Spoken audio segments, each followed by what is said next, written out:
নমস্কার বন্ধুরা, আমি Sanchita, Sanchita's essence stitching tutorial YouTube চ্যানেলে আপনাদের সবাইকে স্বাগত।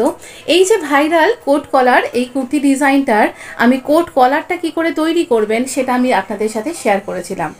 আর এই ব্যাক এবং শেয়ার করেছিলাম এই স্লিভ ডিজাইনটা। দেখুন, এই স্লিভ ডিজাইনটাও কিন্তু ভীষণ অনবদ্য। এই রকম একটা প্যাটার্ন পড়ছে এখানে, এই রকম সুন্দর একটা প্যাটার্ন, আর এই রকমভাবে সুন্দর প্লিটও থাকছে। তো এটাও আপনি দেখতে পাবেন আমার চ্যানেলে গেলেই।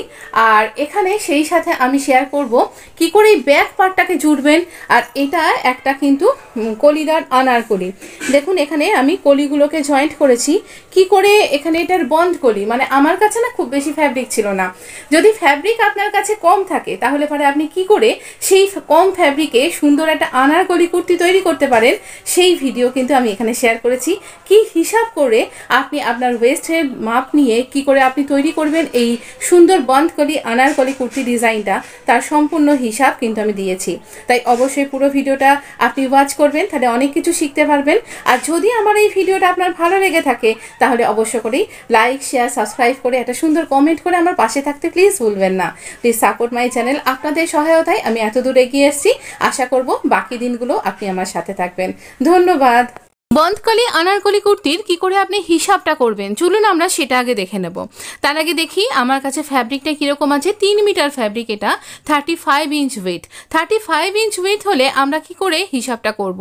দেখুন কতটা কম ফ্যাব্রিক রয়েছে। এবার আমরা বার করব 4 + 4, মানে সামনের দিকে 4টে কলি থাকবে, পিছনের দিকে 4টে কলি, মোট 8টা কলি। আর আমার ওয়েস্ট সাইজ হচ্ছে 37 ইঞ্চ। এই 37 যেখানে হচ্ছে সেখানে প্রথমে ইঞ্চি টেপকে আমরা 2 ফোল্ড করলাম। তারপর আমরা এখানে এই 2 ফোল্ডটাকে আবার একটা ফোল্ড করে 4 ফোল্ড করলাম। এই 4 ফোল্ড করার পরে আমরা একে আবার ফোল্ড করে 8 ফোল্ড করব, কারণ আমরা 8টা কলি চাইছি। এই হিসাবটা যে কোনো কুর্তি যে কোনো সাইজের ক্ষেত্রে কিন্তু একই, যতগুলো কলি আর তাকে ওয়েস্ট লাইন দিয়ে ভাগ করতে হবে। তাহলে হচ্ছে 4.75 ইঞ্চ। এই 4.75 ইঞ্চ এই জিনিসটা আসছে, এই মাপটা। এবার আমাকে কলিগুলো জুড়তে হাফ ইঞ্চি করে দুদিকে ফ্যাব্রিক জুড়তে লাগবে। তো এই হাফ ইঞ্চি স্টিচিংয়ের জন্য যেটা লাগছে তার সাথে আমি মোট 1 ইঞ্চি তাহলে জুড়বো। তাহলে হচ্ছে আমার 5.75 ইঞ্চ। এই যে 5.75 ইঞ্চ হচ্ছে, এইটাই হচ্ছে আমাদের প্রত্যেকটা কলির হচ্ছে মাপ। এবার আমি বন্ধ কলি কেন করছি, কারণ আমার এখানে অনেকখানি ফ্লেয়ার করবার মতন কিন্তু জায়গা নেই। আর প্লিট করলে পারে অনেক সময়তে যাদের টামি একটু বেশি বড় তাদের একটুখানি অসুবিধা হতে পারে। আর বন্ধ কলি আনারকলি যদি আপনি এই দুটো কুর্তি তো আমি ভিডিওতে আপনি দেখেছেন যে কোট কলারটা কি করে করেছি আর স্লিভ ডিজাইনটা কি করে করেছি। তো যাদের আর কি এরকম পাড়ওয়ালা কোনো আপনি শাড়ি দিয়ে করছেন বা কোনো ফ্যাব্রিক দিয়ে করছেন, তাহলে এই বন্ধকলি কুর্তি ডিজাইন আপনার জন্য খুব পারফেক্ট। এটা একটা সুন্দর আনারকলি কুর্তি হয়, তো এতে অনেকখানি ঘেরও কিন্তু আপনার হবে, আবার ওপরের দিকটা সুন্দর ফিটিংস থাকবে। তো আমি এখানে যে দুটো পার্ট এই ফ্যাব্রিক এই অংশটা করার পর বেঁচেছে, তো আমার 35 ইঞ্চ হচ্ছে উইডথটা, যেটা আমি আগেও বললাম। আর এখানে আমার এই সমস্ত লেন্থটা হচ্ছে 31 ইঞ্চ। তো এইরকম 31 ইঞ্চ আমার এটা লেন্থটা বাড়বে। আর চলি পার্টটা নিয়েছিলাম আমি 15 ইঞ্চ, তার সাথে 1 ইঞ্চি লুজিং নিয়েছিলাম। তো যদি ওই ভিডিও দুটো না দেখে থাকেন তাহলে একবার দেখে নিন, আপনারই বুঝতে সুবিধা হবে। তো এবার দেখুন আমি প্রথমে 2 ফোল্ডটাকে 4 ফোল্ড করলাম, আর তারপরে 8 ফোল্ড করে নিয়েছি। তো এইরকমভাবে 8 ফোল্ড করে নেব, কারণ আমরা 8টা কলিতে কাট করব। এবার এটা বন্ধকলি আনারকলি কি করে কাট করব না, এই যে আমরা 8 দেখিয়েও দিলাম আমি 8টা পার্ট রয়েছে এখানে। এবার এই যে পুরো ফ্যাব্রিকটা, এই ফ্যাব্রিকটার আমরা যে অংশটা তৈরি করলাম ভাঁজ করে, তার আমরা মিডল পার্ট নেব।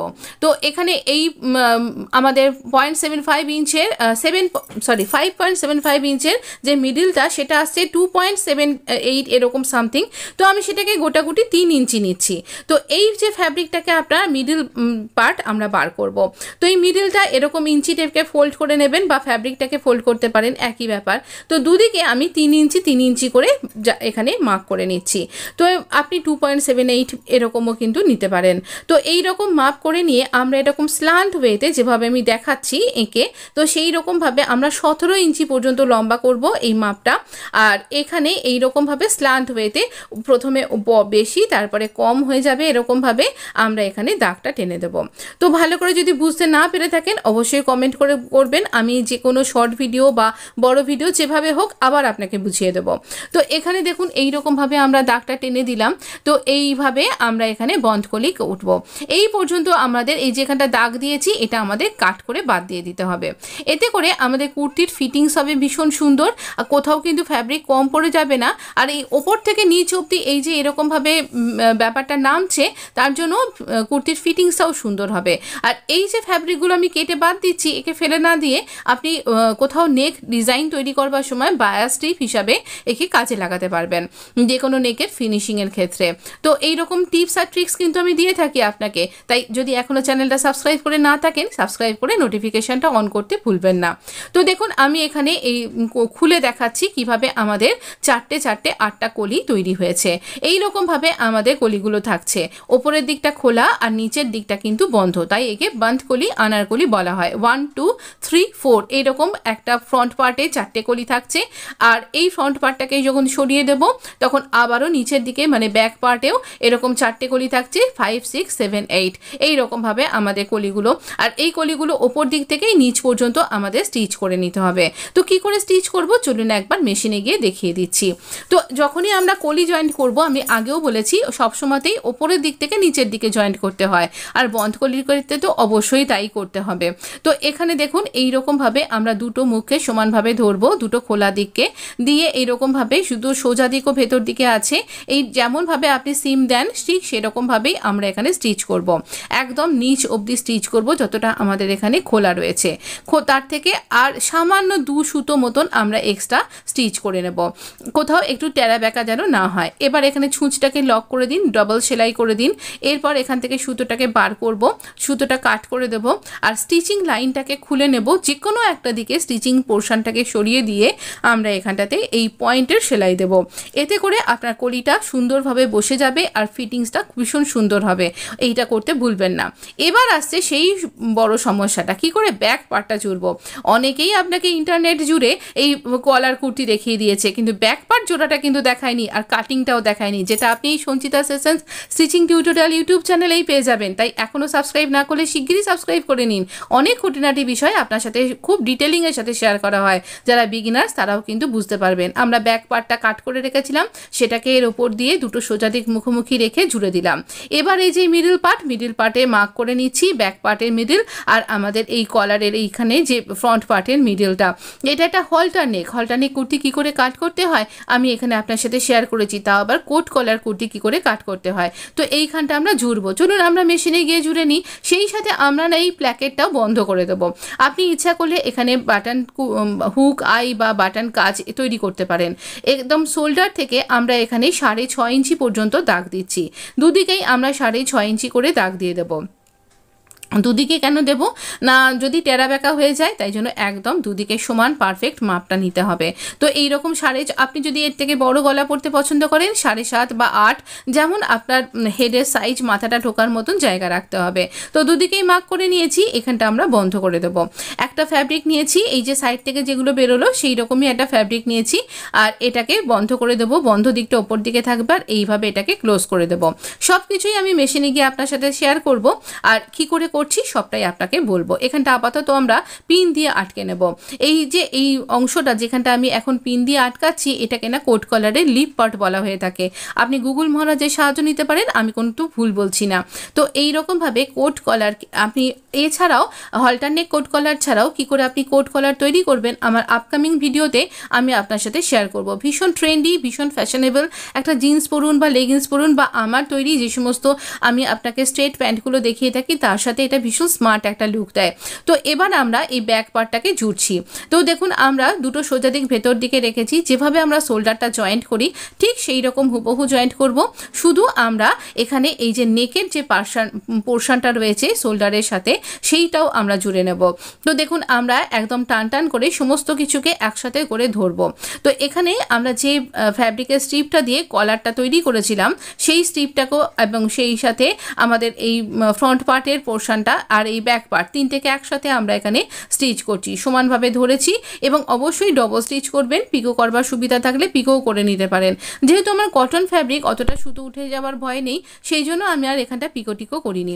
তো আপনি যদি সে রেয়ন বা ওরকম কোনো ফ্যাব্রিক দিয়ে করছেন, সিল্ক ফ্যাব্রিক, তাহলে অবশ্যই এখানটা কিন্তু পিকো করে নিতে ভুলবেন না। তো একদম এইরকম সমানভাবে স্টিচ করলাম, দেখতে পেলেন, আর আমাদের পারফেক্ট স্টিচিং হয়ে গেছে। এটা ডাবল স্টিচ করে নেব। এবার আমরা দেখুন এখানে যে লিপ পার্টটা সেটাকে আমরা পিন দিয়ে আটকে নিয়েছি। লিপ পার্টে যে একদম নিচের পোর্শনটা, এইখানটা এই শেপটা বরাবর কিন্তু আমরা এখানে স্টিচ করব। আর এই মাঝখানটাতে একটা ছোট করে ভি মতন হচ্ছে, সেটা বন্ধ করে দিয়েছি। এইখানটা না অনেক সময় আমরা জামা কাপড় যখন পরি তখন এখানটা অনেকখানি ওপেন হয়ে যায়, দেখতে বাজে লাগে। যদি মনে করছেন এইভাবে আপনি বন্ধ করে দিতে পারেন। তো এইরকমভাবে আমরা যে স্টিচিং লাইনটা তৈরি করেছিলাম তার উপর দিয়েই কিন্তু স্টিচিংটা তৈরি করব। তাহলে পরে কি হবে, এখানটা সুন্দরভাবে অনেকগুলো সেলাই পড়বে না। আমি এখানে পরবর্তী সময় উডেন বাটন অ্যাটাচ করে দিয়েছি। এই ফ্যাব্রিকের সাথে উডেন বাটনটা ভীষণ সুন্দর যাচ্ছিল, আর কোটের সাথে উডেন বাটনের একটা বোধহয় অঙ্গাঙ্গী যোগাযোগ আছে, সেই জন্য। এবার এখানটা আমার এক্সট্রা রয়েছে, এই এক্সট্রা অংশটাকে কাট করে দেবো। দেখুন কত সুন্দর হয়ে গেছে। যদি ভিডিওটা ভালো লেগে থাকে বন্ধুদের মধ্যে শেয়ার করতে প্লিজ ভুলবেন না। সবাইকারই শেখার অধিকার আছে। আমার মনে হয় সবাইকে যদি আপনি শেয়ার করে দেন, সবাই এইরকম স্টিচিংগুলো শিখতে পারবে। মিডলে মার্ক করলাম, আর এই যে আমরা বন্ধকলিগুলো জুড়ে নিয়েছিলাম তার একটা পার্টকে নেব, মাঝখানের যে মিডল পার্টটা, সেই দুটো মিডল পার্টকে একসাথে ধরে এখানটাতে পিন দিয়ে আটকে নিন। এবার সোজাসুজি জুড়ে নিন। দেখুন কোথাও ফ্যাব্রিক কম পড়ে যায়নি। এমনভাবে হিসাব করবেন যাতে করে কোথাও যেন ফ্যাব্রিক কম পড়ে না যায়। আমি আপনাকে স্টিচিং করেও দেখিয়ে দিচ্ছি। তবে হ্যাঁ, স্লিভ জয়েন করা আমি দেখাইনি, সাইডের স্টিচিংও দেখাইনি। ভিডিও অনেকটা বড় হয়ে যাচ্ছে। এই সমস্ত কিছু আমি এর আগের ভিডিওগুলোতে, বা একটা সবুজ রঙের আনারকলি কুর্তি গোট্টা ওয়ার্ক করা, তাতেও দেখিয়েছি। আপনি ওখান থেকে দেখে নিতে পারেন। একই রকমভাবেই আপনাকে স্লিভটা জয়েন করতে হবে। তবে হ্যাঁ, স্লিভ আপনি আরও অনেক রকমভাবে করতে পারেন। তার একটা ভিডিও আমার চ্যানেলে পেয়ে যাবেন। 4 রকমভাবে আপনি স্লিভ জয়েন করতে পারবেন। দেখুন কি সুন্দর দেখতে লাগছে। যদি আবারও বলছি যে যদি ভিডিওটা ভালো লেগে থাকে অবশ্যই লাইক দিতে ভুলবেন না। এতক্ষণ অবধি দেখেছেন, নিশ্চয়ই ভালো লেগেছে। দেখুন ঘেরটাও ঠিকঠাক আছে, আর আমাদের এখানে বন্ধকলির জন্য ফিটিংসটাও ভালো হয়েছে। আর দেখুন এই স্লিভ ডিজাইনটা অনবদ্য, বোতামটা লাগানোর পর এইরকম দেখতে লাগছে। আর এই নেকটাও ভীষণ সুন্দর হয়েছে। প্লিজ সাথে থাকবেন, কমেন্ট করে প্লিজ বলুন আপনি পরের ভিডিওতে কি দেখতে চান, আর এই ভিডিওটা আপনার কতটা হেল্পফুল হলো। আর যদি কোনো জায়গা বুঝতে অসুবিধা হয় সেটাও আমাকে লিখে জানাতে পারেন। আমি পরবর্তী সময় আপনার ডাউট ক্লিয়ার করে দেবো। ভালো থাকবেন, সুস্থ থাকবেন, আর অনেক অনেক ধন্যবাদ আপনাকে। অনেক ভালো থাকবেন, সুস্থ থাকবেন। ধন্যবাদ বন্ধু।